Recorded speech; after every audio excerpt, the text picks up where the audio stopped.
Hello everyone, स्वागत है आप लोग का हमारे चैनल पर। ठीक है, तो पिछली वीडियो में पीछे हम लोगों ने पढ़ा सभी प्लैनेट के बारे में, सैटेलाइट के बारे में, स्टार्स के बारे में, अपने सौरमंडल के बारे में और यूनिवर्स गैलेक्सी के बारे में हम लोग पढ़ चुके हैं। अब हम लोग पढ़ेंगे जुपिटर के बारे में। ठीक है, इसके पीछे का सब हम लोग पढ़ चुके हैं, यानी कि Mars, asteroid, meteoroids, satellite, Venus, Earth, Mercury, sun, moon सब पढ़ चुके हैं। तो अब जुपिटर के बारे में स्टार्ट करते हैं। आइए शुरू करते हैं जुपिटर के बारे में। ठीक है, देखिए जुपिटर यानी कि बृहस्पति, जुपिटर का जो हिंदी होता है वो बृहस्पति होता है। तो बृहस्पति के बारे में हम लोग पढ़ेंगे, यानी कि बृहस्पति ग्रह के बारे में हम लोग पढ़ेंगे। तो it is the largest planet in our solar system, ये हमारे सौरमंडल का सबसे बड़ा प्लैनेट है, यानी कि सबसे बड़ा ग्रह है। तो मान लीजिए बड़ा ग्रह कहने का मतलब कि जो भी प्लैनेट है एक्स वाई जेड, जितने भी प्लैनेट हैं उनमें सबसे बड़ा हमारा जुपिटर है। ठीक है, जितने भी प्लैनेट हो सकते हैं, इधर ज्यादा हो गया, जितने भी प्लैनेट हुए हैं उनमें सबसे बड़ा जो है वो हमारा जुपिटर है। ठीक, सबसे बड़ा जुपिटर है। ये इसका अर्थ हुआ कि it is the largest planet in our solar system. Sorry, इसका नहीं, ऊपर वाले का। ये जो जुपिटर है वो सबसे बड़ा प्लैनेट है हमारे सोलर सिस्टम का, यानी कि सौरमंडल का। उसके बाद दूसरा लाइन जो कहता है ये वाला, यहाँ पर थोड़ा सा, हाँ, it takes 11 years 11 month to complete one revolution. तो जो जुपिटर है वो 11 साल 11 महीने में एक रेवोल्यूशन पूरा करता है। रेवोल्यूशन मतलब आप लोग बताए हैं कि जैसे हम लोग का पृथ्वी 365 दिन में जो काम करता है वो ये बंदा 11 ईयर्स 11th मंथ में करता है। मतलब समझ रहे हैं कि यहाँ पर जो एक साल है वो एक साल जो है 11 साल 11 मंथ के बराबर है हमारे हिसाब से। वहां पर 11 साल 11 महीना जब बीत जाएगा तो हम लोग उसको एक साल मानेंगे। यानी कि जो जुपिटर है, ये हमारा जो जुपिटर है, मान लीजिए ये सन है, ठीक, और ये जुपिटर है। तो ये जब सन का रिवोल्यूशन करता है इस प्रकार से, तो ये बहुत धीरे धीरे करता है, दूर भी है ना, तो इसका ऑर्बिट बड़ा हो जाता है। तो ये काफी सन से दूर है, इसका ऑर्बिट भी बड़ा हो जाता है। मतलब कि ये दोनों, ये सन सेंटर में आ जाता है ना, तो ये जितना दूर इधर है उतना दूर ही इधर भी ऑर्बिट बनाएगा। ठीक है, कहने का मतलब है कि जितना दूर इधर है सन से ये मान लीजिए कि जितना दूर इधर है और उतना दूर ही इधर भी, सन को सेंटर में लेके ये लोग घूमते हैं। तो इसको ज्यादा दूर भी हो जाता है, इसलिए इसका जो रिवोल्यूशन होता है ये ज्यादा देर तक होता है। ठीक है, मतलब कि पृथ्वी जो काम 365 दिन में कर लेती है, ये बंदा, ये जुपिटर प्लैनेट उसको 11 साल 11 महीने में करता है। तो सोच सकते हैं कि कितना ज्यादा समय लगता है पृथ्वी से इसको वन रेवोल्यूशन में। ठीक है, तो जो इसका वन रेवोल्यूशन है वो 11 ईयर्स 11th मंथ है। याद रखिएगा लोग कि जो जुपिटर का वन रेवोल्यूशन है वो 11 ईयर्स एंड 11th मंथ है, और पृथ्वी का 365 दिन है।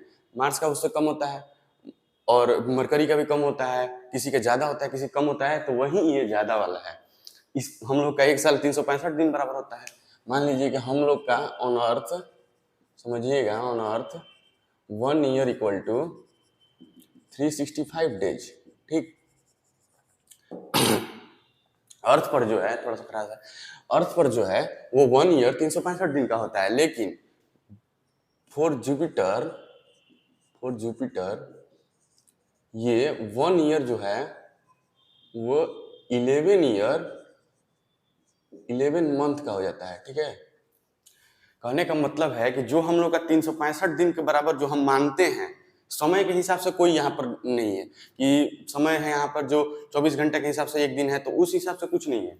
24 घंटा के बराबर एक दिन ही हम लोग मान रहे हैं जुपिटर को भी। लेकिन जो सीजन चेंजेज होते हैं, सीजन चेंजेज जो होते हैं ना, हम लोग का 3 महीने पर होता है या 4 महीने पर होता है, 4-5 सीजन है, ऐसे ही कुछ होते रहता है। लेकिन ज्यादातर गर्मी और ठंडा पड़ता है, तो 6 महीने गर्मी और 6 महीने आप लोग ठंडा, मतलब गर्मी तो ज्यादा पड़ता है।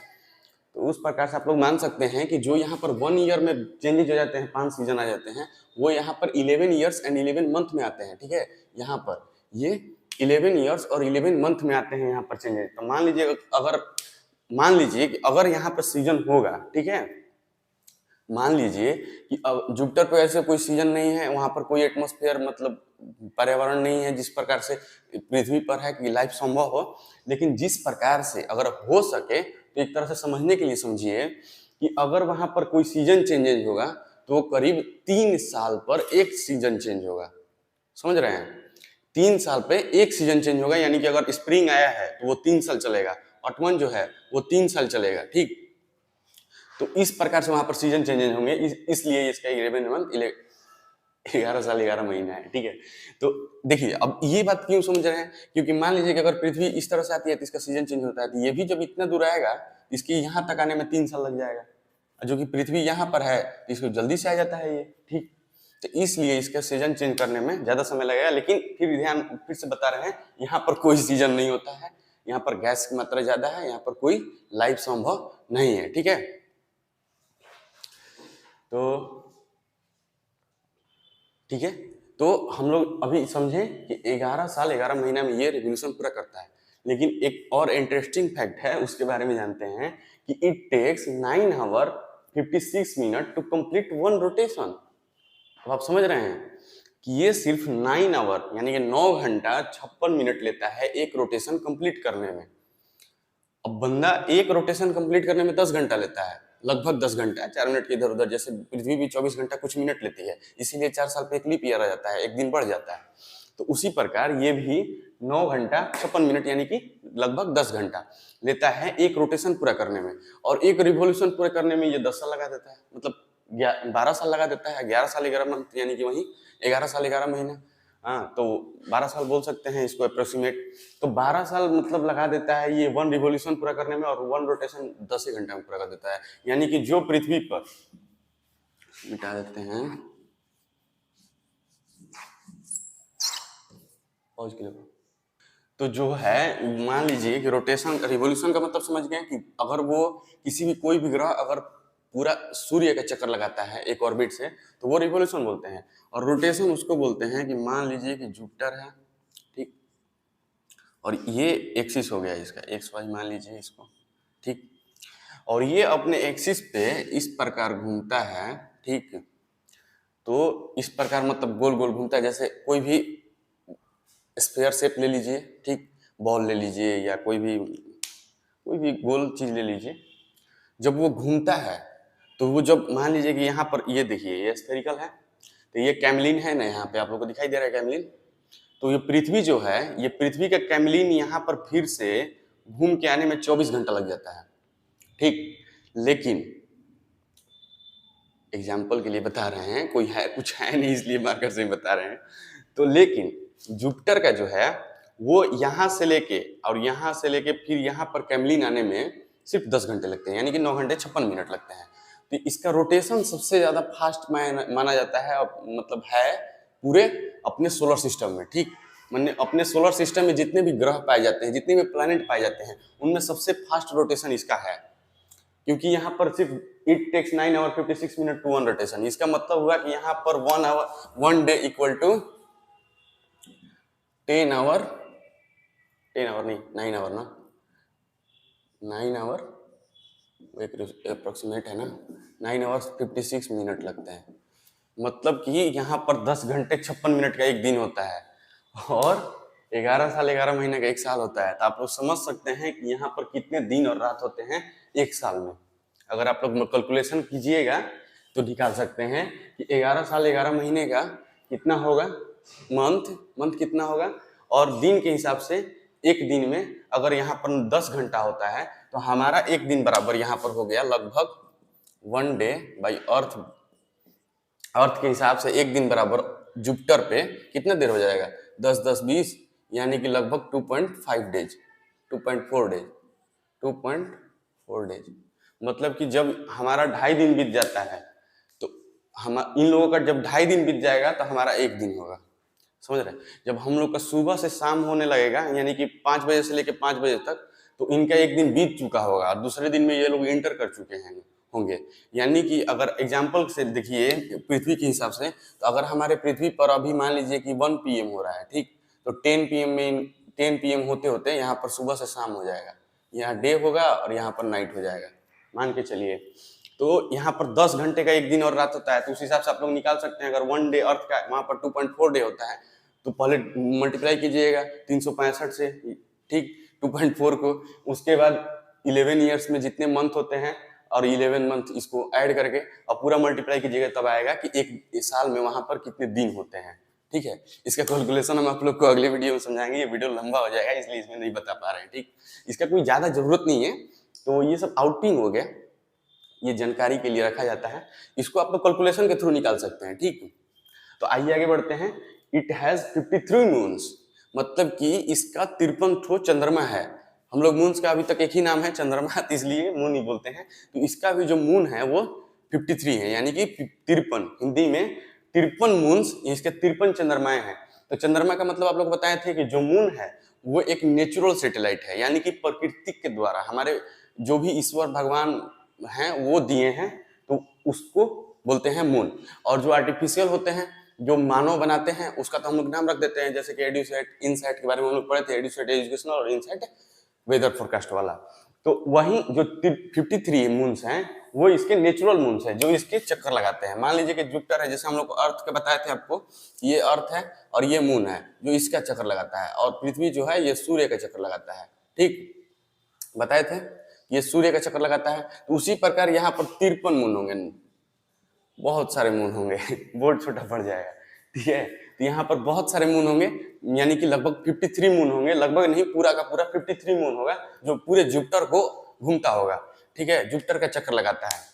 तो याद रखिएगा, ये एक फैक्ट है और ये क्वेश्चन आ सकता है एग्जाम में आप लोगों के कि जुपिटर के कितने मून होते हैं और अर्थ के कितने मून होते हैं। तो अर्थ का तो सबको याद है, एक चंद्रमा है, और जुपिटर के जो हैं वो 53 मून होते हैं, यानी कि 53 मून होते हैं, ठीक है। तो चलिए आगे देखते हैं कि ये भी लिखा हुआ है कभी कभी 56 या 60 भी हो जाता है, मतलब कि 53 तो है ही, यानी कि 53 तो है ही, लेकिन कभी कभी 56 से 60 भी हो जाता है, यानी कि मून इसके बढ़ते हैं।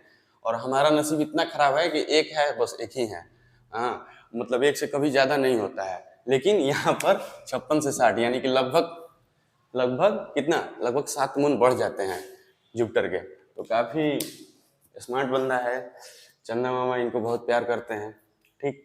आगे हम लोग पढ़ेंगे एटमॉस्फेरिक कंपोजिशन ऑफ जुपिटर। यहाँ पर आप लोगों को पता चलेगा कि जुपिटर पर क्यों लाइफ संभव नहीं है और यहाँ पर क्यों नहीं रहा जा सकता है। फिलहाल जुपिटर पर अभी तक कोई गया नहीं है, कोशिश भी नहीं किया है, क्योंकि बीच में एस्ट्रॉयड आ जाते हैं। आपको बताया था ना कि ये मार्स है और मार्स के बाद एक पूरा एस्ट्रॉयड का समूह आता है, यानी कि पत्थर कंकड़ जो हैं उनके समूह आते हैं। और वो पत्थर कंकड़ किसके बने होते हैं, मेटालिक पार्टिकल्स के, मेटल पार्टिकल्स और क्ले भी होते हैं, लेकिन वो बहुत ही बड़े बड़े होते हैं, लगभग 1 मीटर तो 1000 किलोमीटर का उनका रेडियस होता है। तो उनको पार कर पाना बहुत ही मुश्किल है, क्योंकि वो बिना मतलब के घूमते रहते हैं। एगो नहीं होते घर में कि 10 बच्चा है उनका, मान लीजिए कि सोलर सिस्टम के हिसाब से लीजिए कि सूर्य हमारे पिता हैं और उनके 9 बच्चे हैं, 8-9 बच्चे हैं, 8-9, क्योंकि एक को तो हम लोग भावना घोषित कर दिए।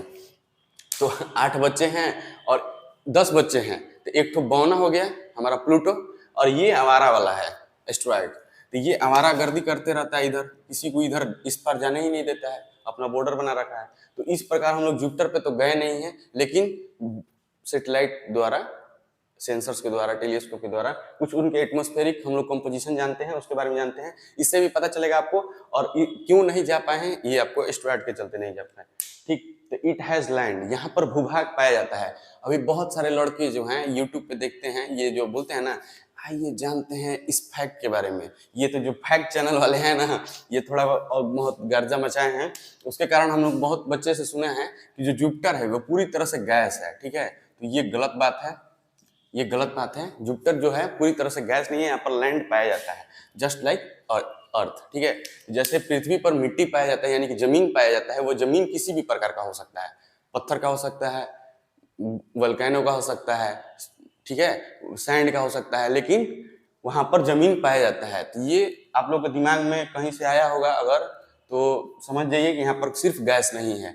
कितने लड़के बताते हैं कि अगर हम लोग जुपिटर पे उतरेंगे तो सीधे नीचे आ जाएंगे, जुपिटर पे उतर ही नहीं पाएंगे कहीं पे, क्योंकि वहां पर लैंड नहीं है। तो यहाँ पर लैंड है, ठीक है, इट हैज लैंड, इसीलिए एक पॉइंट देकर लिखे हैं इट हैज लैंड, यहाँ पर जमीन पाया जाता है, ठीक है। तो एटमॉस्फेरिक कंपोजिशन के बारे में जानते हैं। एटमॉस्फेरिक कंपोजिशन, ये आप लोग को हाइड्रोजन पे थोड़ा लाइट पड़ रहा होगा, तो एच की ध्यान दीजिएगा, एच से हाइड्रोजन होता है।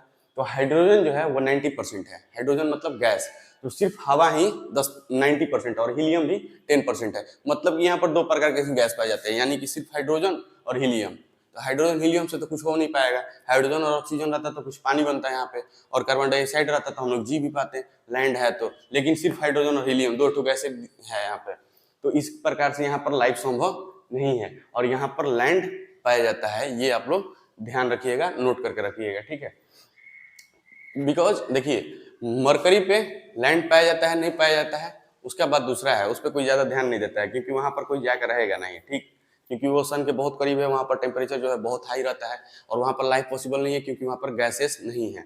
लेकिन जुपिटर जो है वो थोड़ा एक आकर्षण का कारण बन जाता है क्योंकि इसके पास 53 मून है और ये बढ़ के 60 भी हो जाते हैं और ये सबसे बड़ा प्लानेट है, तो इस पे लोग थोड़ा ज्यादा आकर्षित होते हैं। और वेनस जो है उसमें गर्मी ऑब्जॉर्व होता है लेकिन निकलता नहीं है, इसलिए गोल्डन प्लेनेट बोला जाता है उसको, पीला चमकते रहता है हमेशा। मार्स पर हम लोग जा भी चुके हैं, हम लोग नहीं मतलब जो है वो गया है, मतलब इंसान चले जा चुके हैं, अर्थ पर हम लोग रह रहे हैं, मार्स पर जा चुके हैं और बचा जुपिटर, तो जुपिटर पे हम लोग जा पाएंगे शायद आगे चल के भविष्य में, लेकिन यहाँ पर गैसेस कंपोजिशन जो है वो ठीक नहीं है, तो यहाँ पर लाइफ संभव नहीं है, ठीक, थोड़ा गर्मी है।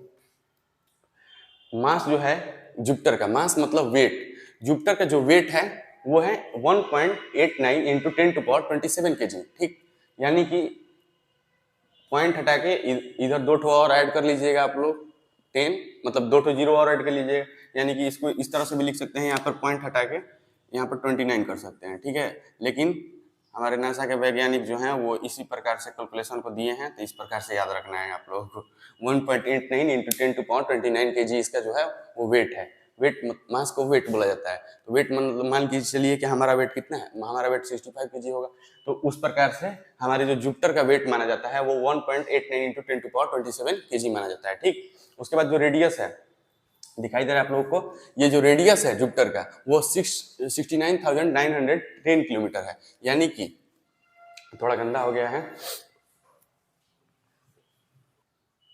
ठीक है। तो मान लीजिए कि जुपिटर है और इसका जो ये रेडियस है, ये रेडियस को हम लोग छोटे आर से डिनोट करते हैं, आप लोग जानते होंगे, सर्कल चैप्टर में आप लोगों को पढ़ाया गया होगा। तो इसका जो ये रेडियस है वो 69,910 किलोमीटर माना गया है, ठीक, मतलब कि है, तो ठीक है।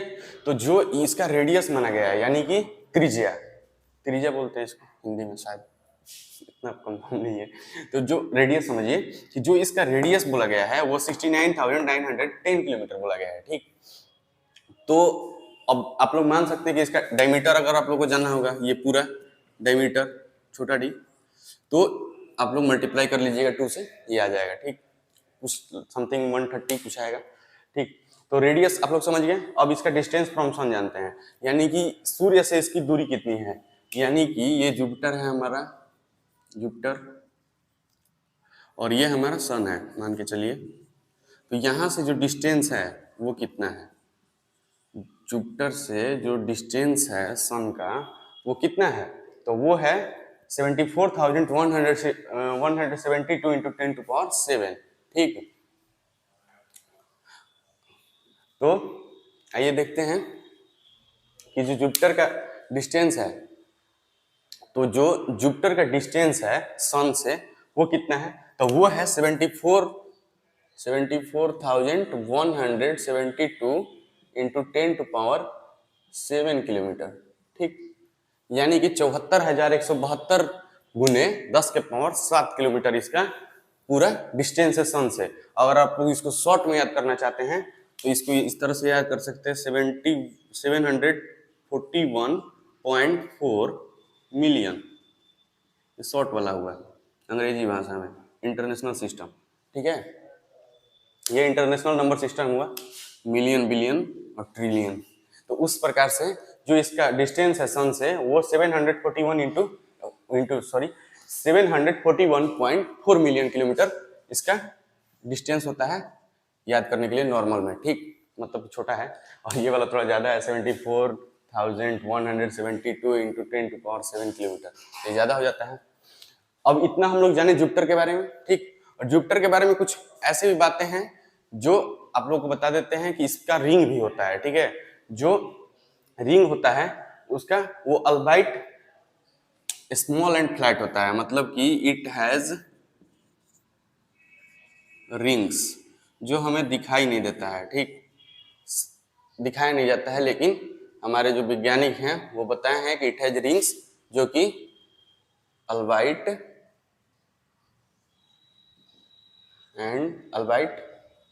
स्मॉल एंड फ्लैट,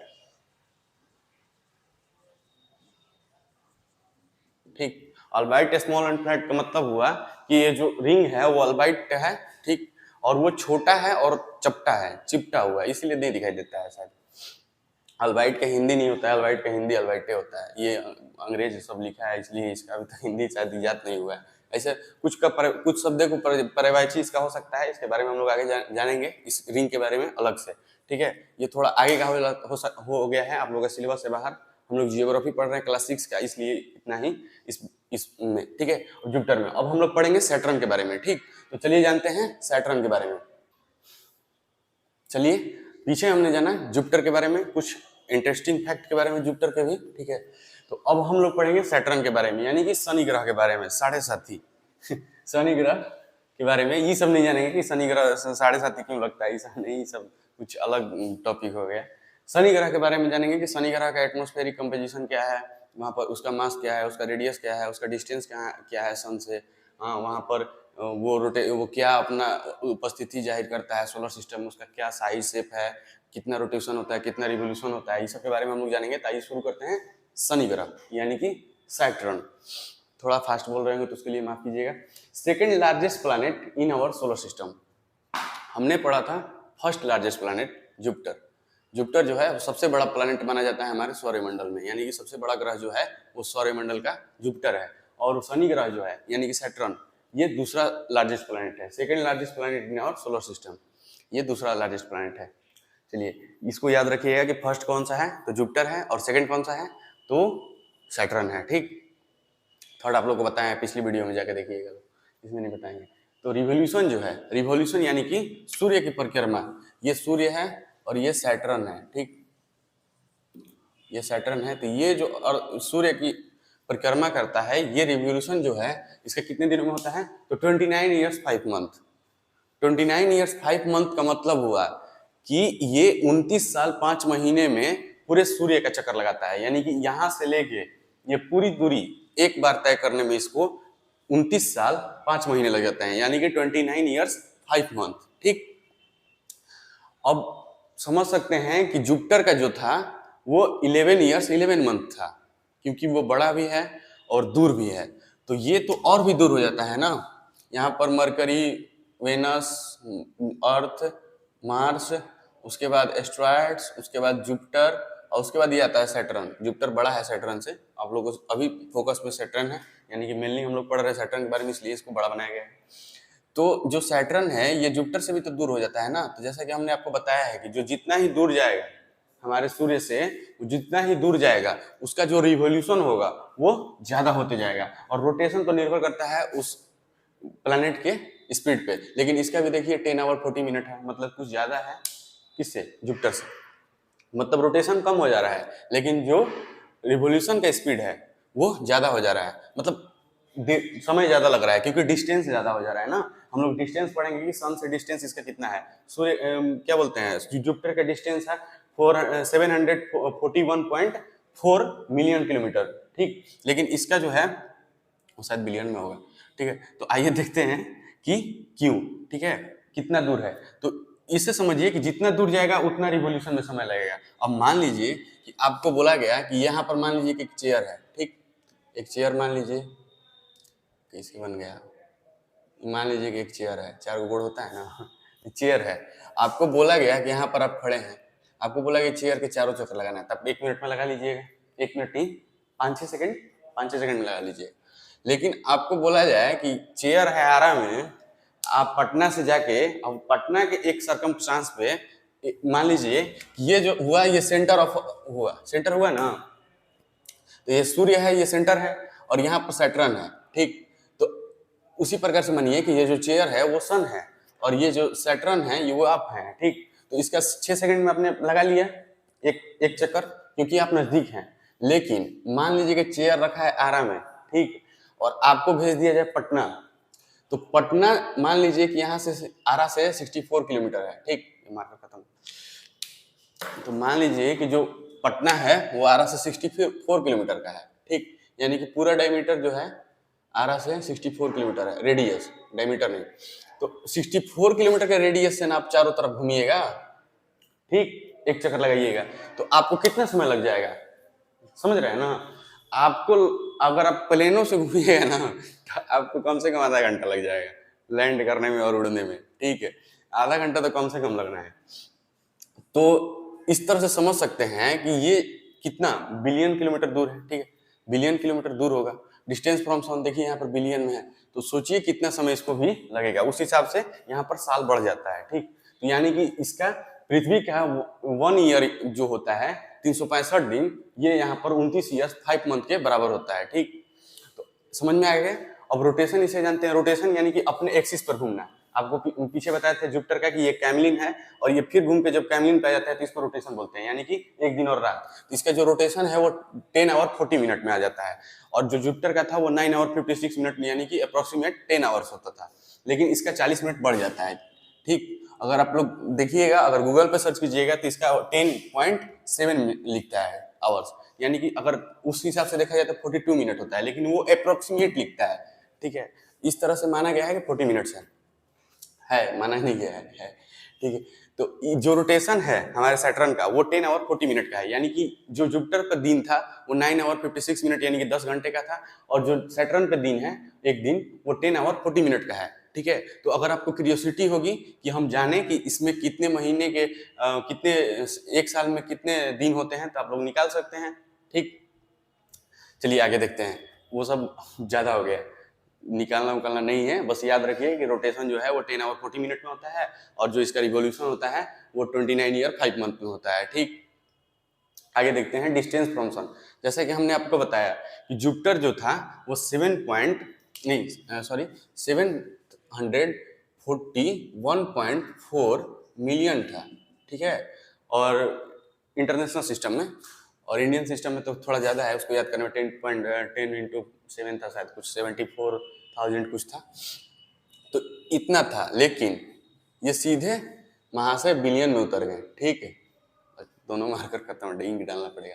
चलिए जान दीजिए, देखिए ये डिस्टेंस फ्रॉम सन जो है वो 1.4729 बिलियन किलोमीटर है, महाशय बिलियन में उतर गए हैं, यानी कि इसका तो 741 था, यानी कि 741, तो 1000 गया होगा, 1000 से भी ज्यादा है, तभी तो बिलियन हुआ है ना। तो ये बिलियन किलोमीटर है, इसीलिए इसको 11 साल से ज्यादा, मतलब दोगुना से भी ज्यादा लग जा रहा है, 29 ईयर्स 5 मंथ, ठीक। तो 29 ईयर 5 मंथ इसको किस लिए क्यों लग रहा है, क्योंकि इसका डिस्टेंस जो है वो सन से बहुत ही ज्यादा है। बहुत ही ज्यादा का मतलब कि बहुत ही ज्यादा है, समझे ना, हाँ बहुत ज्यादा है। तो ये दिक्कत है, इसलिए इसका जो रेवोल्यूशन है वो बहुत ज्यादा है, और रोटेशन जो है वो फास्ट है, लेकिन सबसे फास्टेस्ट जुपिटर का है 9 आवर 56 मिनट, क्योंकि वो सबसे बड़ा है और 9 आवर 56 मिनट में कर रहा है, तो इसका मतलब कि जब बहुत ज्यादा तेज चल रहा है, और ये महाशय उससे छोटे हैं फिर भी 10 आवर 40 मिनट लगा रहे हैं, जुपिटर से इसका स्लो है। तो ये भी बोल सकते हैं कि ये सेकंड रोटेशन में आता है, रोटेशन में फास्टेस्ट में सेकंड आता है, ठीक। आगे इसका मास जानते हैं कि मास क्या है इसका, तो मास है इसका 5.6 इंटू 10⁻26 kg, यानी कि 5.6 इंटू मल्टीप्लाई गुना 5.6 गुना 10 के पावर 26, ठीक, किलोग्राम, इतना इसका मास है, यानी कि वेट है, वेट जो होता है ना वो वेट है, पीछे आप लोग बताएं वेट है, मास को ही वेट बोलते हैं। और जो रेडियस है वो 58,232 किलोमीटर है। तो रेडियस के बारे में जानते हैं, रेडियस फिर से आप लोग को समझाते हैं, रेडियस बार बार समझा रहे हैं, आप लोग ध्यान में रखिएगा, ठीक है। मान लीजिए कि सैटर्न है, ठीक है, और यहाँ से लेके यहाँ तक मार्कर खत्म हो गया, ध्यान रखिएगा लोग, ये एक इमेजिनरी सर्कल है, ठीक।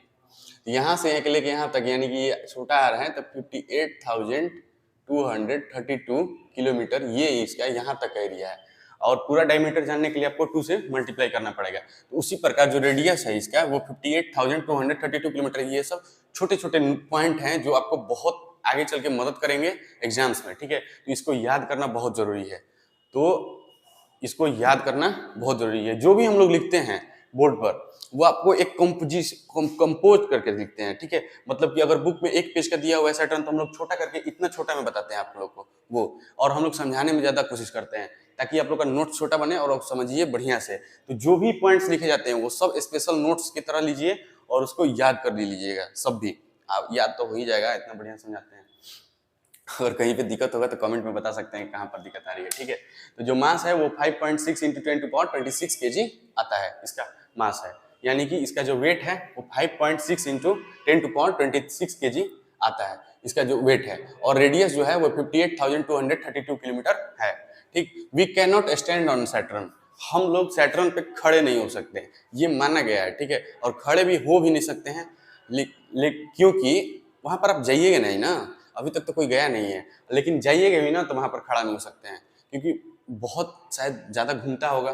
ठीक, इस तरह से घूमता तो है ही, उसके रिंग्स हैं, रिंग्स भी हैं जो उसको प्रोटेक्ट करते हैं। जस्ट लाइक हम लोग आप लोगों को बताया था एटमॉस्फेयर में, हमने आपको पढ़ाया था स्फीयर के बारे में, जितने भी ट्रोपोस्फीयर, एक्सोस्फीयर, मीजोस्फीयर, थर्मोस्फीयर और जितने भी स्फीयर पाए जाते हैं 5-6, उनमें बताया था कि जो प्रकृति के द्वारा प्रोटेक्शन पाया जाता है पृथ्वी को, क्योंकि अगर कोई भी बाहरी सब्सटेंस, कोई भी बाहरी ऑब्जेक्ट जो भी अगर हमारे पृथ्वी के एटमॉस्फेयर में एंटर करता है, ठीक है, तो वो जलने लगता है। क्या करने लगता है? जलने लगता है। वह हमारे पृथ्वी का नेचुरल प्रोटेक्शन है, एक तरह का अपना बचाव का तरीका है। तो उसी प्रकार जो सैटर्न का है ना, वो रिंग्स पाए जाते हैं, वो रिंग्स उसको बचाते हैं, और वो रिंग्स मेटालिक होते हैं। ठीक, मेटालिक होते हैं मतलब मेटल से बने होते हैं, मेटल और भी मिनरल्स उसमें पाए जाते हैं, तो इसके लिए उसका प्रोटेक्शन वही है, इसलिए आप खड़े नहीं हो सकते हैं। Its ring are also gas mixed with 10 dust particles and gas. ठीक, तो इसका जो रिंग्स है, रिंग्स जो हम लोग देखते हैं ना सैटर्न पे, इस प्रकार ये रिंग्स होते हैं ना, इस प्रकार से, शायद इसी प्रकार से होते हैं सब। हम लोग को फोटो में तो ऐसे ही दिखाई जाता है, फोटो में या कहीं भी देखिएगा, मतलब फोटो में ही देखिएगा, सामने से देखिएगा कहाँ से। तो इस प्रकार के रिंग्स जो पाए जाते हैं वो gas mixed with 10 dust particles, वो डस्ट में मेटल भी हो सकते हैं जिनका कोई अभी तक पहचान नहीं हुआ है, इसलिए डस्ट होता है। जिसका पहचान नहीं हुआ है उसको हम लोग डस्ट बोलते हैं, क्योंकि वो स्पेस में जो भी है वो डस्ट है, जो भी है मतलब इस यूनिवर्स में जो भी है एक तरह से डस्ट ही है, धूल कण है, और धूल कण से ही मिल के हर चीज बनता है। तो जो अभी पहचान में नहीं आया उसको हम लोग डस्ट बोलते हैं। तो जो रिंग्स जो है वो गैस मिक्स्ड, यानी कि उसमें गैस पाया जाता है, ज्वलनशील गैस, कार्बन डाइऑक्साइड, ऑक्सीजन, कुछ भी उस तरह से ले सकते हैं। तो उसके बारे में हम लोग जानेंगे कौन कौन सा गैस पाया जाता है। तो 10 डस्ट पार्टिकल्स एंड गैस, मतलब कि जो भी होगा वो सब एक दूसरे में मिले हुए हैं। जिस तरह से, एक तरह से मानिए कि एक बाल्टी मिट्टी लिए हैं और उसी में कार्बन डाइऑक्साइड है, ऑक्सीजन है, हीलियम है, हाइड्रोजन है, सब चीज उसमें मिला हुआ है, कोई भी चीज अलग अलग नहीं है। ठीक, तो उस तरह से देखिएगा। It rings are also gas mixed, यानी कि गैस मिला होता है 10 डस्ट पार्टिकल्स एंड गैस, मतलब 10 डस्ट पार्टिकल्स हैं और गैस से मिलके इसका एक रिंग बनता है। एक रिंग यानी कि सभी रिंग उसी प्रकार के होते हैं, उसी से मिक्स होकर बनते हैं। तो ये इसका प्रोटेक्शन है। ठीक, एक तरह से माना जाता है। इट हैज 7 रिंग्स, इसके 7 रिंग्स होते हैं। यहाँ पर 7 रिंग बनाना बहुत मुश्किल है, क्योंकि ये 2D है और 2D पे 7 रिंग बनाना बहुत मुश्किल है। 3D तो है नहीं। देखिए, मान लीजिए मार्कर खत्म हो गया थोड़ा सा, तो ठीक है। देखिए, जैसा कि हमने आपको बताया, इंक डला गया है, धीरे धीरे आएगा। तो जो 7 रिंग्स है उसको 2D पे बनाना मुश्किल होगा। देखिए, ऐसे कोशिश करते हैं, इसे बनाएंगे महाराज, बहुत बड़ा बनाना पड़ेगा गोल। समझ जाइए 7 रिंग्स होते हैं। अब इसमें कुछ है नहीं समझाने में, बना के दिखाने में कुछ नहीं है। आप लोग समझिए गए हैं कि 10 डस्ट पार्टिकल एंड गैस से मिलकर रिंग बनता है, और 7 रिंग्स होते हैं, इतने याद रखिएगा। 7 रिंग होते हैं, इसीलिए बोला जाता है शनि के 7.5, फलना पे शनि के 7.5 चढ़ गया। 7 रिंग्स होते हैं, 7 रिंग चढ़ गए। इसमें 7 रिंग्स होते हैं, और जो रिंग्स बने होते हैं वो 10 डस्ट पार्टिकल एंड गैस से मिलकर बने रहते हैं। ठीक, आगे देखते हैं एटमॉस्फेरिक कंपोजिशन यहाँ पर क्या है। सैटर्न पे एटमॉस्फेरिक कंपोजिशन यानी कि वहां पर कौन कौन से गैस पाए जाते हैं और किस प्रकार से पाए जाते हैं।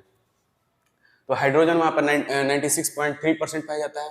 हाइड्रोजन जो है वो 96.3% पाया जाता है। हीलियम जो है वो 3.25% पाया जाता है, और अदर्स जो है वो 0.05% पाए जाते हैं। अदर्स में कोई भी गैस आ गया, कार्बन डाइऑक्साइड भी हो सकता है, जेनॉन हो सकता है, आर्गन हो सकता है, क्या बोलते हैं, ऑक्सीजन हो सकता है, मतलब जितने भी गैस आपको, पोटासियम, जितने भी, पोटासियम गैस नहीं है सर, तो जितने भी गैस आपको याद हैं वो सब गैसेस इसमें आ जाएंगे 0.05% में। ठीक, और इट हैज 53 मून्स।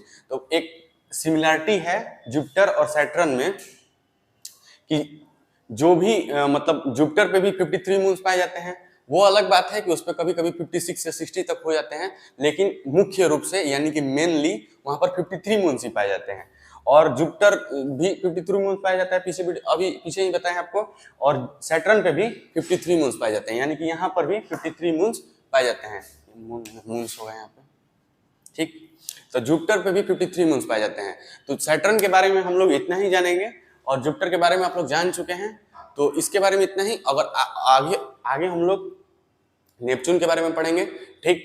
तो यहाँ तक आप लोग बनने के लिए बहुत बहुत धन्यवाद। आगे हम लोग इसी में नेपच्यून के बारे में पढ़ेंगे, तो बने रहिएगा हमारे साथ। आइए देखते हैं नेपच्यून के बारे में।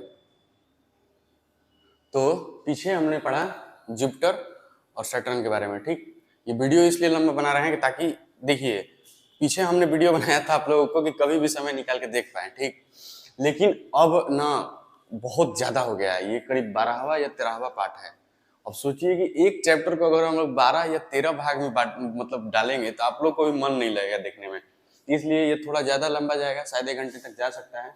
तो इसमें इस चैप्टर को हम लोग कंप्लीट कर लेंगे। यूरेनस पढ़ रहे हैं, माफ कीजिएगा, हमने पीछे बताया कि नेपच्यून पढ़ेंगे, यूरेनस पढ़ रहे हैं और यूरेनस के बाद नेपच्यून आता है, इसलिए यूरेनस के बाद नेपच्यून अभी इसी वीडियो में पढ़ेंगे। और यहाँ पर आज ये चैप्टर क्लोज हो जाएगा, मतलब कि समाप्त हो जाएगा, क्लोज हो जाएगा, ठीक, क्लोज हो जाएगा।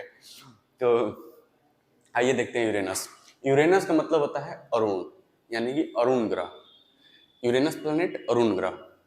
तो यूरेनस का हिंदी अरुण होता है, ये ध्यान रखिएगा। 7th position from the sun, ये 7वां प्लैनेट है सूर्य से, यानी कि ये जो है ये 7 नंबर पर आता है सूर्य से। पहले पे मरकरी आता है, दूसरे पे वेनस आता है, तीसरे पे अर्थ आता है, चौथे पे मार्स आता है, 5वें पे जुपिटर आता है, छठे पे सैटर्न आता है, सॉरी, और सैटर्न आता है, और 7वें पे यूरेनस आता है। तो 7th पोजीशन फ्रॉम सन लिख दिया गया है। तो आगे है रिवोल्यूशन। तो इसका रिवोल्यूशन कितना हो जाता है देखिए, हमने आपको पीछे ही बताया है, तो अब नहीं बताएंगे बार बार ऐसे देखिए बता देते हैं, आप लोग समझ जाइए, किसी वैसा नहीं है। तो मतलब मान लीजिए कि ये सन है और ये यूरेनस है, दिखाई दे रहा है, दिखाई दे रहा है सब, दिखाई दे रहा है। तो ये यूरेनस है मान के चलिए। तो ये अब मान लिया कि यहाँ पर जुपिटर था तो 11 साल 11 महीना हो रहा था। तो यहाँ पर सैटर्न था तो 29 साल 4 मंथ 5 मंथ अप्रोक्सीमेट, मतलब अप्रोक्सीमेट हम अपने बोल से 29 साल 5 महीने लग रहे थे। अब ये बंदा उससे भी दूर है। तो आप लोगों को पीछे समझाए हैं यूरेनस में भी और सैटर्न में भी कि क्यों दूर जब होता है तो साल बढ़ जाता है रेवोल्यूशन का। तो ये यूरेनस उससे भी दूर है, तो इसका रेवोल्यूशन देखिए 84 ईयर्स हो गया। जुपिटर कुछ समथिंग 700 कुछ मिलियन था, तो उसका 11 ईयर्स 11 मंथ था। सैटर्न 29 ईयर्स समथिंग मंथ था, तो उसका 29 ईयर्स था। और रिवोल्यूशन जो है यूरेनस का, जो कि यूरेनस जो है वो सैटर्न और जुपिटर से भी दूर है, इसका 84 ईयर्स हो गया। देखिए मतलब कि सैटर्न से इसका लगभग 3 गुना ज्यादा, 3 गुना से भी ज्यादा, 4 गुना नहीं बोल सकते क्योंकि 29 इंटू अगर 4 करिएगा तो 84 नहीं आएगा, ज्यादा आएगा। 29 इंटू 3 समझिए कि 29 इंटू 3 पॉइंट समथिंग, मतलब 3 पॉइंट समथिंग मल्टीपल पड़ता है, इसका ईयर्स हो जा रहा है। तो यहाँ पर 84 ईयर्स इक्वल टू 1 ईयर होगा पृथ्वी के हिसाब से। रोटेशन इसका कितना है तो देखिए इसका रोटेशन बढ़ गया। जुपिटर का रोटेशन 9 आवर 56 मिनट था, तो उसमें आप लोग को बताए भी थे हम पीछे कि उसका जो है रोटेशन वो सबसे फास्ट है। और उसके बाद सैटर्न का था 10 आवर 40 मिनट, वो उससे थोड़ा सा ज्यादा हुआ। और इसका हो गया है 17 आवर्स 14 मिनट, यानी कि 17 घंटा 14 मिनट इसका हो गया रोटेशन। समझ में आया? तो ये जो है इसको इस आधार पर बता रहे थे, ब्लू मार्क करते ये ब्लैक है, यहाँ से रोटेशन किसको बोलते हैं बार बार बता रहे हैं, याद कर लीजिएगा। देखिए इसीलिए बता रहे हैं आप लोग को कि याद करने का समय नहीं मिलेगा, लेकिन आप लोग नोट्स बना के रख सकते हैं, ठीक। क्योंकि इतने बढ़िया से आप लोग समझा रहे हैं हम अपने से। अगर आप लोग नहीं समझ में आ रहा है तो कमेंट करके बता सकते हैं क्यों नहीं समझ में आ रहा है, क्या ऐड किया जाए। और तो जो डिजिटल नहीं है ये बात आप लोग को ध्यान में रखना है। ये जो है ये कैमलिन जब फिर से आ जाएगा यहाँ पर, इसको एक 1 रोटेशन बोलते हैं, ठीक। तो इसको करने में उसको 17 आवर 40 मिनट लग जा रहा है, और जो पृथ्वी 24 घंटे में कर लेता है, ठीक। तो इसका रोटेशन है 17 आवर 14 मिनट। अब पढ़ेंगे इसके मास के बारे में, मास यानी कि वेट के बारे में। तो जो वेट है यूरेनस का वो है 8.68 इंटू 10⁻25 kg, ठीक। मतलब कि इसका जो वेट है वजन है वो 8.68 इंटू गुना, हिंदी में बता रहे हैं 8.68 गुने 10⁻ 25 kg इसका वेट हो गया। केजी का मतलब किलोग्राम, इतना तो मालूम होगा। और रेडियस जो है इसका, रेडियस, फिर से रेडियस देखिए आप लोग बता रहे हैं फिगर बना के। ये मान लीजिए कि हमारा यूरेनस है, यूरेनस है, और ये इसका सेंटर है। सेंटर में नहीं बनाया लेकिन सेंटर समझिए, ये इसका सेंटर है। तो इसका जो रेडियस है वो 25,362 किलोमीटर है।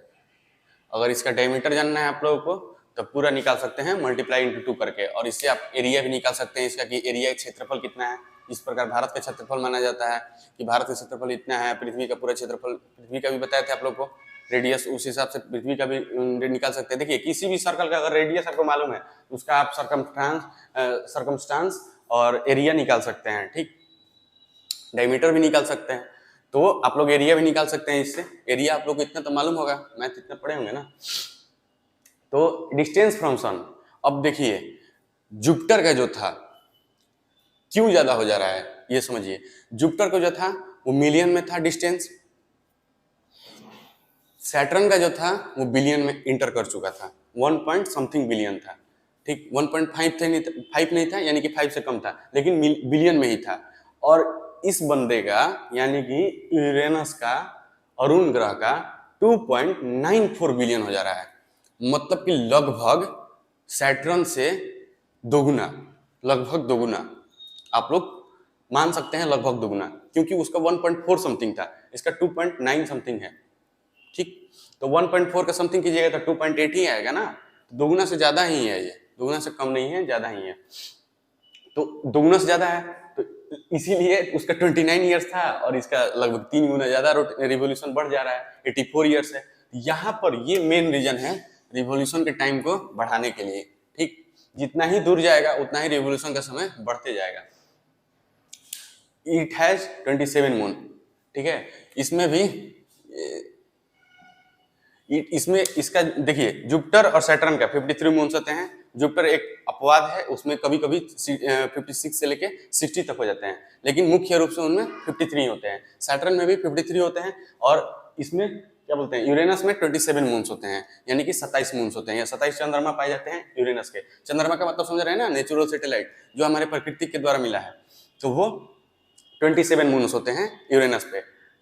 अब आगे हम लोग पढ़ेंगे एटमॉस्फेरिक कंपोजिशन, इस पे कौन कौन से गैसेस पाए जाते हैं इस प्लैनेट पे। तो हाइड्रोजन पाया जाता है 82.5%, हाइड्रोजन जो है वो 82.5% पाया जाता है। हीलियम जो है वो 15% पाया जाता है। इन गैसेस के बारे में आप लोग को अभी पढ़ा रहे हैं, आप लोग सोच रहे हो कि इन गैसेस का मतलब क्या होता है, तो गैसेस का मतलब के लिए एक अलग वीडियो बनेगा जिसमें पूरे गैसेस का क्या यूज होता है, किस में यूज होता है, किस प्रकार से यूज होता है, किसका कैसा यूज है, किसका एडवांटेज क्या है, डिसएडवांटेज क्या है, उन सब के बारे में एक अपना एक सीरीज बनेगा गैसेस के बारे में। इसके लिए आप लोग बेफिक्र रहें, उसके बारे में पूरा बढ़िया से आप लोग को समझाया जाएगा, ठीक है। तो अभी आप लोग याद करने के लिए सिर्फ इतना याद रखिए कि जो हाइड्रोजन होता है, हाइड्रोजन मतलब समझते हैं ना, हवा में पाया जाता है हाइड्रोजन H2O, 2 हाइड्रोजन और 1 ऑक्सीजन मिलकर पानी बनता है। तो एक हाइड्रोजन के बारे में बता दिए, हीलियम के बारे में अभी नहीं बताएंगे, वीडियो में बताएंगे, ठीक है, जो आगे वीडियो आएगा। तो हाइड्रोजन जो है ये 82.5% पाया जाता है, हीलियम जो है ये 15% पाया जाता है, और मीथेन जो है वो 2.3% पाया जाता है, और भी जो बचाएगा वो अदर में आ जाएंगे, ठीक। तो इससे आप लोगों को समझ में आ रहा होगा कि यहाँ पर क्यों नहीं लाइफ संभव है, क्योंकि हाइड्रोजन सिर्फ है जो हमें जरूरत है। हमें जरूरत है H2O और ऑक्सीजन और कार्बन डाइऑक्साइड का लाइफ संभव करने के लिए, तो और कार्बन डाइऑक्साइड का, तो ये इसमें है ही नहीं कहीं पर भी, तो सिर्फ हाइड्रोजन से काम नहीं चलेगा, तो लाइफ संभव है ही नहीं यहाँ पे। It is coldest planet in our solar system, it is coldest planet in our solar system. Coldest planet का मतलब होता है कि यहाँ पर कोल्डेस्ट लिखने का मतलब है, कोल्डेस्ट प्लैनेट का मतलब कि सिर्फ यही कोल्ड नहीं है, इसके बाद जो हम लोग नेपच्यून पढ़ेंगे वो भी कोल्डेस्ट होगा, लेकिन यहाँ से ठंडा होना शुरू हो जाता है, ये आप लोग ध्यान रखिएगा, ठीक है, कि यहाँ से जो प्लैनेट्स हैं वो ठंडा होना शुरू करते हैं, क्योंकि ये बहुत ज्यादा दूर हो जाते हैं सूर्य से। अब मान लीजिए कि हम यहाँ पर लाइट लगा के रखे हैं, तो हमारे पास प्रकाश आ रहा है, लाइट आ रहा है, आपको बोर्ड पे दिखाई दे रहा है। अगर आप 1 किलोमीटर दूर लाइट लगाइएगा तो आपको यहाँ पर दिखाई देगा, नहीं देगा, जाहिर सी बात है, नॉर्मल बात है, आप लोग समझ सकते हैं कि अगर लाइट को दूर लगाया जाए तो हम लोग नहीं देख सकते हैं। तो उसी प्रकार सूर्य से हमें प्रकाश मिलती है और गर्मी भी मिलती है, यानी कि हीट मिलती है। तो उसी प्रकार ये जो है यूरेनस, ये काफी दूर चला जाता है सूर्य से, इसीलिए यहाँ पर सूर्य के प्रकाश कम पहुंचते हैं, तो इसलिए यहाँ पर गर्मी कम होती है और ठंडा ज्यादा होता है। तो it is a coldest planet in our solar system, मतलब कि यहाँ से ठंडे का सिलसिला शुरू हो जाता है। ये हमारा पहला ठंडा ग्रह इसको बोल सकते हैं, मतलब यहाँ से ठंडा स्टार्ट हो जाता है। इट हैज ऑल्सो रिंग्स, इसके पास भी रिंग होते हैं, इसके पास भी रिंग होते हैं। फोटो में आप लोगों को नहीं दिखाया जाता वो अलग बात है, लेकिन रिंग होते हैं, याद रखिएगा। ये स्पेशल नोट्स हो जाता है क्योंकि आप लोगों को कहीं भी दिखाई नहीं देता है इसका रिंग। जुपिटर में भी रिंग होता है, आप लोग बताए हैं, तो जुपिटर का भी रिंग होता है, उसको भी याद रखिएगा। जुपिटर में भी रिंग होता है, किस प्रकार का होता है, अल्बाइट, स्मॉल एंड फ्लैट होता है रिंग उसमें, तो उसको याद रखिएगा। तो इसका रिंग का फोटो तो हम लोग फोटो में नहीं दिखाई देता है, लेकिन आप लोग याद रखिएगा, ठीक। और यहाँ से बर्फ जमने लगता है, ये स्पेशल है, ठीक है। यहाँ से बर्फ जमने लगता है, मतलब कि हमारे जमीन, हमारे पृथ्वी पर बर्फ कहीं कहीं जमता है, लेकिन इस पे पूरे प्लेनेट पे बर्फ जमेगा, क्योंकि यहाँ पर पूरे प्लेनेट पे लाइट नहीं पहुंच रहा है। हमारे पृथ्वी पर बर्फ कहाँ जमता है, आप लोग देखिए, ध्यान से देखिए, अगर ग्लोब को देखिएगा। अच्छा एक मिनट, ग्लोब का इंतजाम करते हैं हम, ठीक है। देखिए ग्लोब ले आए हैं, तो ये ग्लोब जो है पृथ्वी के हिसाब से समझते हैं कि क्यों ठंडा पड़ता है, ठीक है। पृथ्वी पर क्यों बर्फ जमता है, तो बर्फ क्यों जमता है, तो मान लीजिए कि हमारा जो पृथ्वी है इसी प्रकार का पाया जाता है, ताकि तेज घूम सके, रोटेशन इसका तेज हो। पृथ्वी ही नहीं, सभी प्लेनेट लगभग इसी प्रकार के पाए जाते हैं, ताकि ये तेज घूम सके, इस प्रकार भी और इस प्रकार भी, समझ रहे हैं। तो कोई भी गेंद को आप लोग सीधा खड़ा देखते हैं, थोड़ा सा टेढ़ पट रहता है, ये उसी प्रकार ये टेढ़ा है, ठीक, घूम रहा है, इस प्रकार से घूमता है पृथ्वी। तो ये जो है हमारे, अगर आप लोग ध्यान से गौर कीजिएगा उस जगहों पे, तो लगभग मान लीजिए कि यहाँ पर पृथ्वी है, तो आप बोलिए कि हिमालय तो यहाँ पे है, यहाँ पे भी बर्फ जमता है, तो जमता है बर्फ, लेकिन ज्यादा नहीं जमता है, बहुत कम जमता है इस इलाके और इस इलाके के हिसाब से। यहाँ पर डेनमार्क पाया जाता है, डेनमार्क पाया जाता है, ग्रीनलैंड, डेनमार्क। और वाइकिंग्स जो सीरीज देखे हैं, वाइकिंग्स जो आया है ना वेब सीरीज, उसमें वो लोग इसी साइड में रहते हैं। तो जो देखिए यहाँ पर डेनमार्क पाया जाता है, यहाँ पर अंटार्कटिका पाया जाता है, नीचे में अंटार्कटिका। तो यहाँ पर सबसे ज्यादा बर्फ जमता है, यहाँ पर देख सकते हैं आप लोग, अगर दिखाई दे रहा होगा, यहाँ पर देखिए व्हाइट दिखाया गया है ना, साउथर्न में और नॉर्थर्न में डेनमार्क पे सबसे ज्यादा बर्फ जमता है हमारे पृथ्वी पर, यही समझिए, इतना ही। तो ये क्यों जमता है, क्योंकि सूर्य का प्रकाश जो है, ये मान लीजिए कि हमारा टॉर्च है, टॉर्च मान लीजिए कि ये टॉर्च है, ठीक है, ये टॉर्च है, टॉर्च को सूर्य मान लीजिए, ये सन है, और ये जब प्रकाश छोड़ेगा तो इस प्रकार से टॉर्च फेंकता है प्रकाश, इस प्रकार से, ठीक। तो ये जो एरिया है ये थोड़ा थोड़ा बच जाता है, तो यहाँ पर सूर्य का प्रकाश नहीं जाता है, इसलिए यहाँ पर बर्फ जम जाते हैं, पिघलते नहीं है। लेकिन पृथ्वी और जो हिमालय है वहां से बर्फ पिघलते रहते हैं, ताकि हम लोग की बहुत सारी जो नदियां हैं वो सब ग्लेशियर से आती हैं, और वो ग्लेशियर कहाँ से आता है, हिमालय से ही। तो हिमालय का बर्फ पिघलता है, इसीलिए हमें गंगा नदी मिली है, ब्रह्मपुत्र नदी मिली है, जो भी यमुना है, जो भी जितनी भी नदियां हैं वो हिमालय से निकलती हैं ज्यादातर। तो इसी प्रकार हिमालय से निकलता है, क्योंकि वो गलता है, लेकिन यहाँ का जो बर्फ है वो गल नहीं रहा है। लेकिन कुछ हमारे जो महान मानव लोग हैं, उन्होंने एसी का आविष्कार किया, फ्रिज का आविष्कार किया अपने जीवन यापन को बढ़िया बनाने के लिए। तो उस एसी से जो गैस निकलता है उससे हमारा ओजोन लेयर में छेद हो गया है, मतलब कि होल हो गया है। तो उससे जो सन का रेडिएशन है वो बहुत ज्यादा पड़ रहा है, रेडिएशन भी आ रहा है और लाइट भी ज्यादा आ रहा है, जिस प्रकार ग्लेशियर जो है ये भी पिघल रहे हैं धीरे धीरे। कार्बन डाइऑक्साइड बढ़ गया है, देख रहे हैं अभी रूस यूक्रेन का युद्ध चल रहा है, 7 महीना हो गया युद्ध चल रहा है। तो युद्ध चल रहा है तो उसमें क्या फेंका जाता है, बम फेंका जाता है। बम किससे बनता है, ज्यादातर कार्बन डाइऑक्साइड, कार्बन पाया जाता है उसमें, कार्बन और डस्ट पार्टिकल्स होते हैं। तो वो उससे क्या होगा, हमारे गर्मी बढ़ेगा, पृथ्वी पर गर्मी बढ़ेगा, यानी कि कार्बन की मात्राएं बढ़ेंगी। बारूद क्या होता है, एक तरह से कार्बन ही मान सकते हो, तो ज्वलनशील होता है, तो उससे गर्मी बढ़ेगी ना पृथ्वी पर। तो वो गर्मी बढ़ेगी तो क्या होगा, ये सब ग्लेशियर जो है ये पिघलेंगे धीरे धीरे, और जब पूरे ग्लेशियर पिघल जाएंगे तो हम लोग का साफ पानी नहीं मिल पाएगा, क्योंकि ये ग्लेशियर जो है ये 100% वाटर है, एकदम प्योर वाटर। ये एक्वा फ्रेश, केंट गार्ड ये सब निकालते हैं, उससे भी फ्रेश वाटर निकलता है यहाँ से। तो ये समझिए कि यहाँ से बर्फ जमने लगता है, क्योंकि सूर्य का प्रकाश जो है वहां पर कम पड़ता है, तो बर्फ जमने लगते हैं, ठीक। तो बर्फ जमने लगते हैं तो इससे ये भी अंदाजा है कि वहां पर लैंड भी पाया जाता है, लेकिन एटमोस्फेयर जो है, गैसेज जो है वो बढ़िया नहीं है, इसलिए लाइफ संभव नहीं है, ठंडा भी तो रहते करते हैं लोग। तो it is a coldest planet, it has also ring, ये भी हो चुका। उसके बाद it complete 1 season in 42 years, मतलब कि इससे आप अंदाजा लगा सकते हैं कि यहाँ पर सिर्फ 2 ही सीजन लगते हैं। अगर इसका 1 सीजन 42 ईयर्स में पूरा होता है, यहाँ पर नहीं, इसका 1 सीजन 42 ईयर्स में पूरा होता है, यानी कि यहाँ पर 2 सीजन होते होंगे, या तो गर्मी होता होगा और ठंडा होता होगा। स्प्रिंग उस्प्रिंग का बातें तो छोड़िए, स्प्रिंग ऑटमन और रेनी सीजन का 42 ईयर्स होता है। तो एक सीजन अगर 42 ईयर्स का होगा तो 42 ईयर्स ठंडा होता होगा, 42 ईयर्स गर्मी होता होगा। और वो भी ठंडा कैसा, गर्मी कैसा होता होगा, गर्मी में मान लीजिए कि बर्फ थोड़ा पिघलता होगा, थोड़ा टेम्परेचर कम हो जाता होगा तो उसको गर्मी मान लेते हैं। तो 42 ईयर्स का एक सीजन होता है। याद रखिएगा कि यहाँ पर यूरेनस पे एक सीजन 42 ईयर्स का होता है और यहाँ पर 2 सीजन होता है। इस प्रकार से आप लोग मान सकते हैं, क्योंकि यहाँ का 1 रेवोल्यूशन 84 ईयर्स का होता है, यानी कि हमारा जैसे 1 साल का होता है तो उसमें 5 सीजन होते हैं, तो ये 84 ईयर्स इक्वल टू 1 ईयर होगा पृथ्वी के हिसाब से। तो जब 42 ईयर्स का 1 सीजन होगा तो यानी कि यहाँ पर 2 ही सीजन होते होंगे, एक 42 साल का और एक 42 साल का। 42 इंटू 42 प्लस 42 84, इतना तो मालूम है ना। तो ये एक सीजन 42 ईयर्स का, यानी कि यहाँ पर 2 सीजन पाया जाता है। सेकंड लिस्ट डेंस प्लैनेट का मतलब हुआ कि ये ऐसा दूसरा ग्रह है जहां पर ग्रेविटी भी धीरे धीरे खत्म होने लगती है। हमने आपको अर्थ के बारे में बताया था कि जब एक्सोस्फीयर में हम लोग एंटर करते हैं या थर्मोस्फीयर में, तो वहां से जो है ठंडा होना शुरू होता है, ठंडा होना शुरू हो जाता है, ठीक, गर्म होना शुरू हो जाता है, गर्म होना शुरू हो जाता है। तो मतलब कि वहां से जो टेम्परेचर है वो बदलने लगता है और ग्रेविटी जो है वो धीरे धीरे खत्म होने लगती है। और जब आप एक्सोस्फीयर में एंटर करेंगे तो वो ग्रेविटी मतलब खत्म हो जाता है, ठीक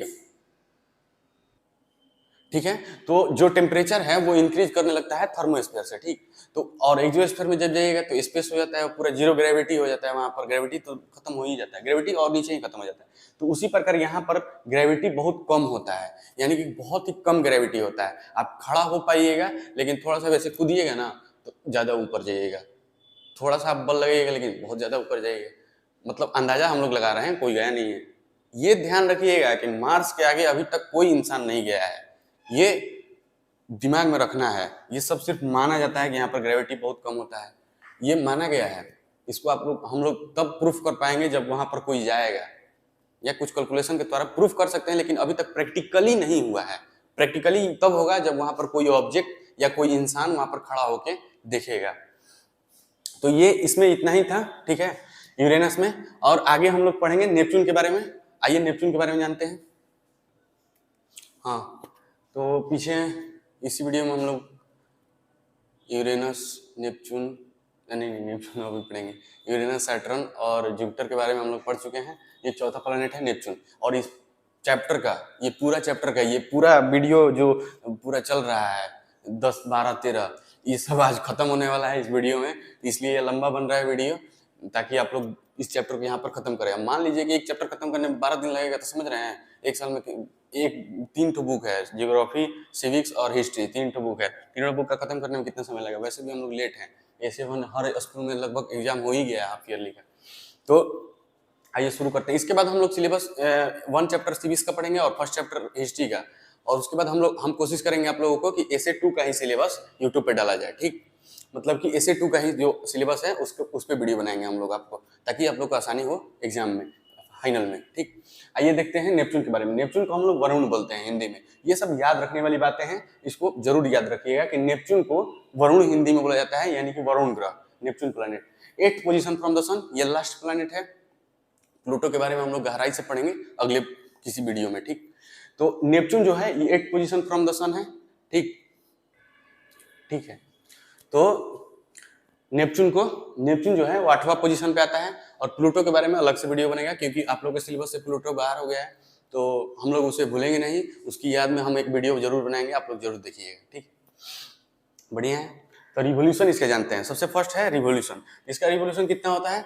164 ईयर्स, यानी कि 164 ईयर्स, 164 साल, समझ रहे हैं, 164 साल। और इसके कारण क्या है? इसके कारण है ये वाला पॉइंट, ठीक है। तो पहले इसको ही पढ़ लेते हैं। डिस्टेंस फ्रॉम सन, पहले रोटेशन जानते हैं।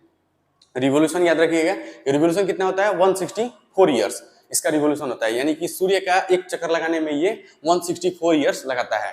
और इसका रोटेशन यानी कि अपने एक्सिस पर घूमने में कितना लगाता है ये 16 आवर 7 मिनट। जो इसके पहले हमने वो पढ़ा था यूरेनस के बारे में, वो 17 आवर समथिंग कुछ ले रहा था मिनट, और ये 16 आवर 7 मिनट लेता है। ठीक बताया है ना, एक्सिस पे घूमना यानी कि अपने जगह पर ही घूमना। ये देखिए ये हमारा ग्लोब है ना, इसका ये एक्सिस है और अपने एक्सिस पर एक बार घूम जाना। मान लीजिए कि आप लोगों को अभी दिखाई दे रहा है ये अमेरिका है, तो अमेरिका जब वापस आ जाएगा, ये अमेरिका वापस आ गया, तो ये पूरे एक बार घूमने में इसको कितना लग जाता है 164 साल। 164 साल, जो कि हमारी पृथ्वी 365 दिन में कवर करती है। और ये हमारी पृथ्वी है, काफी फास्ट है ये क्योंकि नजदीक है, दूर नहीं है, नजदीक रहे। दूर रहती तो हम लोग भी 164 साल को एक साल मानते, समझ रहे हैं ना। तो रिवोल्यूशन जो है इसका 164 ईयर्स है और रोटेशन जो है वो 16 आवर्स 7 मिनट है। यानी कि ये अमेरिका से लेके फिर दोबारा अमेरिका पे आने में 16 आवर 7 मिनट लेती है। अप्रोक्सीमेट इसको 16 आवर मान सकते हैं, लेकिन याद रखिएगा 7 मिनट जरूर, ठीक है। तो रोटेशन समझ में आया, रिवोल्यूशन समझ में आया। अब मास जानते हैं, इसका मास कितना है। मास मतलब कि वजन, वजन कितना है इसका, वजन लिख रहे हैं वजन, इसका वजन कितना है। तो वजन हो जाएगा 1.02 इंटू 10⁻26 kg, ठीक। यानी कि 1.02 इंटू मल्टीप्लाई कितना होता है इंग्लिश में 1 पॉइंट, यानी कि 1.02 गुने 10 के पावर 26, ये हो गया हिंदी में। तो यानी कि 1.02 इंटू 10⁻26 kg जो है इसका वेट है, इसका जो वजन है ये इतना kg माना जाता है। और रेडियस जो है इसका 24,341 किलोमीटर है। रेडियस मतलब ये मान लीजिए कि नेपच्यून है, इसका जो रेडियस होगा वो 24,341 किलोमीटर है रेडियस, ठीक। डायमीटर निकाल सकते हैं आप लोग, एरिया निकाल सकते हैं इसका। ज़्यादा मैथ में अगर मजा आता होगा पढ़ने में, तो हमको तो नहीं आता मैथ पढ़ने में, इसलिए आपको लोग नहीं बता रहे हैं। तो अपना अपना नजरिया है, अगर मैथ बनाना है तो बना सकते हैं, इसका एरिया निकाल सकते हैं, डायमीटर निकाल सकते हैं, सर्कमस्टांस निकाल सकते हैं। तो समझ में आया, रेडियस इसका जो है वो 24,341 किलोमीटर है। अब डिस्टेंस फ्रॉम सन, रिवोल्यूशन का कारण डिस्टेंस फ्रॉम सन ये है 4.47 बिलियन। ये देखिए ये यूरेनस से भी दोगुना हो जा रहा है, दोगुना नहीं, दोगुना से ज्यादा हो जा रहा है। नहीं दोगुना नहीं हो रहा है, दोगुना से ज्यादा नहीं, 1.5 गुना बोल सकते हैं, क्योंकि 2.4 है उसका 4.47 है और उसका 2.94 था समथिंग, ऐसी कुछ 94 बिलियन था उसका किलोमीटर, और 2.94 बिलियन किलोमीटर था एकदम करेक्ट, और 4.47 बिलियन किलोमीटर इसका है। तो लगभग 1.5 गुना हो जा रहा है, 1.5 गुना हो जा रहा है। और वो 84 ईयर्स में कर रहा था, ये 64 ईयर्स कर रहा है, इसका रिवोल्यूशन दोगुना हो जा रहा है उससे, समझ में आ रहा है। तो इसका डिस्टेंस जो है यही मेन फैक्टर है, रिवोल्यूशन को बढ़ाने का कारण होता है, मेन फैक्टर, ठीक। जैसा कि हम लोग देख रहे हैं, एग्जाम्पल आप लोग देख ही रहे हैं, यूरेनस जो था वो जुपिटर जो था वो नजदीक था तो उसका कम था, उसके बाद यूरेनस आया उसका और ज्यादा था, नेपच्यून आया इसका और ज्यादा है ना। किसी का क्या बोलते हैं, किसी का 11 ईयर्स है, किसी का 29 ईयर्स है, किसी का 84 ईयर्स है, इसका 164 ईयर्स है ना। तो उस प्रकार इसका 4.47 बिलियन किलोमीटर जो है वो डिस्टेंस है, ठीक। उसके बाद अगर हम लाइट की स्पीड से जाएं तो हमें 12 साल लगेगा, यानी कि अगर हम लाइट की स्पीड से अगर हम लोग नेपच्यून पे जाते हैं तो लगभग 12 साल लग जाएंगे। और आप वो लोग अगर लाइट की स्पीड का औकात जानना चाहते हैं तो यहाँ पर देखिए लिखा हुआ है स्पीड ऑफ लाइट, आप लोग को फिर से लिख दिए हैं, पहले या दूसरे वीडियो में हमने आपको बताया था लाइट ऑफ स्पीड के बारे में। तो देखिए इसका जो लाइट ऑफ स्पीड है कितना है 1 10 100 1000 10,000 लाख, यानी कि 3 लाख किलोमीटर पर सेकेंड। मतलब कि देखिए एक जितना देर में हम बोले ना उतना देर में लाइट जो है वो 3 लाख किलोमीटर ट्रैवल कर चुका। तो सोचिए अगर 1 सेकेंड में आप 3 लाख किलोमीटर ट्रैवल करेंगे तो आपको जाने में 12 साल लग जाएगा यूरेनस पे, यूरेनस नहीं नेपच्यून पे, सॉरी नेपच्यून पे 12 साल लग जाएगा। सोचिए अगर आप मान लीजिए कि लगभग 25-30 तो हो ही जाएंगे, आप नासा में जाइएगा या कोई भी बड़े स्पेस एजेंसी में जाइएगा वहां से जाने के लिए, फिलहाल एस्ट्रॉयड्स है तो नहीं जा पाइएगा, लेकिन अगर जा रहे हैं भविष्य में तो सोचिए कि अगर आप 30 की उम्र में निकलते हैं तो 42 की उम्र में वहां पर पहुंचिएगा, समझ रहे हैं। 42 की उम्र में पहुंचिएगा रियल एज से, पृथ्वी से। लेकिन अगर आप स्पेस में जाते हैं ना, तो आपका जो उम्र है वो धीरे धीरे कम होता है, मतलब धीरे धीरे ज्यादा होता है। आप बूढ़े कम होइएगा, लेकिन आपका उम्र तो 42 साल हो जाएगा ना। तो 42 साल की उम्र में पहुंचेगा, जो 50 की उम्र में निकलेगा 62 में पहुंचेगा, वहां पर बुढ़ा जाएगा, क्या करेगा, एनर्जी नहीं बचेगा कुछ भी। तो अगर हम लाइट के स्पीड से जाएं तो 12 साल लगेगा हमें नेपच्यून पे जाने में। फोर्थ बिगेस्ट प्लैनेट, ये फोर्थ बिगेस्ट प्लैनेट है हमारे सौरमंडल का। थर्ड से फर्स्ट था जुपिटर, सेकंड था सैटर्न, और थर्ड शायद हम लोग मार्स पढ़े थे। मार्स, हाँ मार्स था, मार्स और अर्थ थर्ड। और फोर्थ, मार्स और अर्थ जानते हैं कि दोनों सेम होता है, ट्विन, मतलब नहीं, मार्स थोड़ा सा बड़ा है पृथ्वी से। Venus, Mars third largest biggest planet है, और अर्थ तो फोर्थ आ जाता, फिफ्थ पे आ जाएगा क्योंकि ये फोर्थ है। तो फोर्थ बिगेस्ट प्लैनेट है जो है वो नेपच्यून है।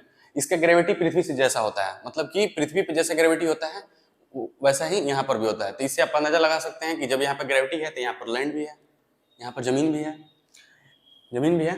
कंपोजिशन यहाँ पर कुछ नहीं होता है, समझ जाइए कि बस बर्फ है, समझे, खाली बर्फे है यहाँ पर। लगभग सबसे कम जो आप मानिएगा इसका टेम्परेचर वो -270 डिग्री होता है। -270 डिग्री मतलब -270 डिग्री यहाँ का नॉर्मल टेम्परेचर है। नॉर्मल कहने का मतलब सबसे कम। अगर ज्यादा में जाइएगा तो 1000 में भी इंटर कर सकता है। तो समझिए कि खाली बर्फे है, लेकिन ग्रेविटी है। यहाँ पर हवा भी बहुत तेज बहता है, हवा जो है वो बहुत तेज बहता है। और यहाँ का जो हवा है वो स्पीड ऑफ एयर जो है यहाँ का है वो 2100 किलोमीटर पर आवर है। मतलब कि 1 घंटा में वो हवा, मान लीजिए कि यहाँ पर ठंड के मौसम में 20 किलोमीटर प्रति घंटा अगर हवा बहता है तो हम लोग कहते हैं कि बहुत तेज हवा बहता है, बाहर ही नहीं निकले घर से। भोजपुरी हो गया, मतलब कि अगर बहुत तेज हवा बह रहा है आपको बाहर नहीं निकलना है घर से, क्योंकि ठंडा लग सकता है। और वहां पर सोचिए कि 2100 यानी कि लगभग 100 गुना ज्यादा तेज हवा बहता है। तो सोचिए कितना ठंडा होगा। उंगलियों निकालिएगा ना तो उंगलियां तो टूट के बिगा जाएगा, क्योंकि पहला काम क्या होगा कि उंगली जमेगा आपका। मान लीजिएगा फुल प्रोटेक्शन में है, लेकिन प्रोटेक्शन से सिर्फ ज्यादा अगर उंगली भी निकाले तो उंगली पहले जमेगा और जम के टूट के निकल जाएगा, आपको पता भी नहीं चलेगा टूट गया। जब आप अंदर लगे दर्द भी नहीं होगा, जब अंदर लगेगा ना तब दर्द होगा और खून बहेगा, जब मतलब कि उस एटमोस्फेयर में आइएगा जैसे पृथ्वी का होता है तब। लेकिन बाहर रहिएगा तो आपको कुछ नहीं पता चलेगा। तो ये नेपच्यून में इतना ही, ठीक है। और आगे हम लोग पढ़ेंगे प्लूटो के बारे में, किसी भी आगे कुछ दिन बाद आएगा उसका वीडियो, उसमें प्लूटो के बारे में पढ़ेंगे। और इसके बाद हम स्टार्ट करेंगे हिस्ट्री का first chapter, what where and how, ऐसे ही कुछ है, what where and how when. तो बने रहिएगा हमारे साथ। यहाँ तक बनने के लिए बहुत बहुत धन्यवाद हृदय की गहराइयों से। और अगर आपको ये वीडियो अच्छा लगा होगा तो जरूर लाइक कीजिएगा, चैनल को सब्सक्राइब कीजिएगा अगर नए हैं तो। बहुत बहुत धन्यवाद।